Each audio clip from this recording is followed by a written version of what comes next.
আরো অনেক কিছুই। মানব প্রজাতির দিন কি শেষ হয়ে গেছে? আর এই প্রশ্নের উত্তর খুঁজতে হলে আমরা অবাক হয়ে যাব। আমরা শুরু করব পৃথিবীর সবচেয়ে শক্তিশালী মানুষকে দিয়ে ভার্সেস এই ম্যাক। এটা অনেক বড়। এই রোবটটা একজন মানুষের কল্পনার থেকেও 50 গুণ বেশি শক্তিশালী, কিন্তু তাও এই মানুষটা লড়াই করবে শুধুমাত্র ইচ্ছা শক্তির কারণে। তাহলে দেখা যাক এবার কি হয়। তুমি মুখোমুখি লড়াই করবে এই বিশাল রোবট ম্যাকের বিরুদ্ধে। ও, এটা তো ভয়ঙ্কর। এই চ্যালেঞ্জটা খুবই সিম্পল। তোমাকে এই তিনটে গাড়ি উল্টাতে হবে আর ওই বাসটাকে ওখান থেকে টেনে নামাতে হবে ম্যাক এটা করে ফেলবার আগে। আর সেটা যদি না পারো তাহলে মানবতা প্রথমেই হেরে যাবে। আমাকে জিততেই হবে। আর আমরাও চাই তুমি যেতো। 3, 2, 1 শুরু করো।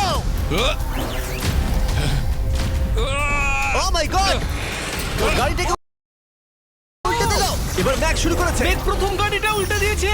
থর দ্বিতীয় গাড়িতে পৌঁছে গেছে। চলো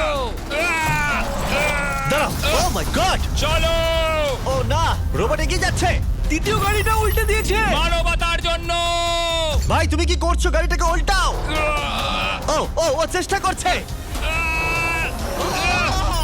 ও সব গাড়িগুলোকে উল্টে দিল। এবার সবচেয়ে কঠিন অংশ, ও কি বাস থেকে টেনে নামাতে পারবে? টানো। ও পিছলে যাচ্ছে মানবতার জন্য। ও ওটাকে দোলাচ্ছে। ও ধর, চলো চলো তাড়াতাড়ি। রোবটটা শেষ গাড়িটাকে উল্টাতে চলেছে। দ্বিতীয় গাড়িটা উল্টে দিল। গেমটা টাই হয়ে গেছে। রোবট ওই টায়ারে পৌঁছে গেলে খেলা শেষ হয়ে যাবে। ম্যাক কিন্তু বাসটাকে ধরে টানছে। আমি চাই না মানবতা এখানে হতাশ হোক। থর, আমরা তোমাকে বিশ্বাস করি। দড়ি ধরে টানতে রোবটের অসুবিধা হবে না। ও টায়ারটা আটকে গেছে। ও আটকে গেছে। রোবটটা জিততে চলেছে। ও না, এটাই হয়তো তোমার শেষ টান। থর, নিজের সবটা দিয়ে টানো। টানো টানো। চলো।